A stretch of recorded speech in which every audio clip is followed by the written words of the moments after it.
வணக்கம். SSC GD 2024 கேட்ட கேள்வி. விடுபட்ட எண்ணை காண்கன்னு கேட்டிருக்காங்க. 118, 113, 108, 98, 93 அடுத்த நம்பர் என்ன வரும்னு கேட்டிருக்காங்க. இப்ப நமக்கு இங்க முதல் நம்பரா 118 இருக்கு, அடுத்த நம்பரா 113 இருக்கு.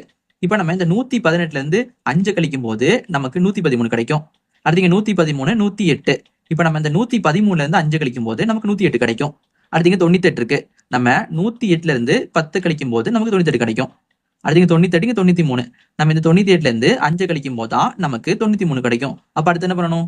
மொதல் 5 வச்சு கழிச்சிருக்காங்க, அடுத்து 5 வச்சு கழிச்சிருக்காங்க, அடுத்து 10 வச்சு கழிச்சிருக்காங்க, அடுத்து 5 வச்சு கழிச்சிருக்காங்க. அப்ப நமக்கு அடுத்து என்ன பண்ணிருப்பாங்க? ஒன்னு 5 வச்சு கழிச்சிருப்பாங்க, இல்லாட்டி 10 வச்சு கழிச்சிருப்பாங்க. அவ்வளவுதான். இப்ப நம்ம இந்த ரெண்டையும் பண்ண போறோம் பாருங்க. இங்க நமக்கு 93 இருக்கா? ஃபர்ஸ்ட் நம்ம 93ல இருந்து 5 கழிக்கும் போது நமக்கு என்ன வரும்? 88 கிடைக்கும்.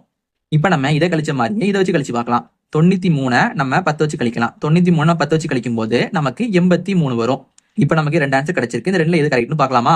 முதல் நமக்கு இங்க 88 இருக்கு, நமக்கு 88 இருக்குதா? 88 இருக்குது. அடுத்து நமக்கு 83 இருக்கு, இங்க 83 இருக்குதா? நமக்கு இங்க 83 இல்ல. அப்ப நமக்கு இந்த 88 தான் கரெக்டா வந்திருக்கு. அப்ப நமக்கு இங்க 5 வச்சா கிடைச்சிருக்காங்க. இப்ப நம்ம இந்த 88 இங்க கிடைச்சிருக்கா? இதே மாதிரி இந்த 88க்கு அடுத்து என்ன வரும்? -5, -5, -10, -5, -5 அடுத்து என்ன பண்ணிருப்பாங்க? -10ஆல கழிச்சிருப்பாங்க. அவ்வளவுதான். 88 10 வச்சு கழிக்கும் போது என்ன வருதுன்னு நீங்க கீழே கமெண்ட் பண்ணுங்க.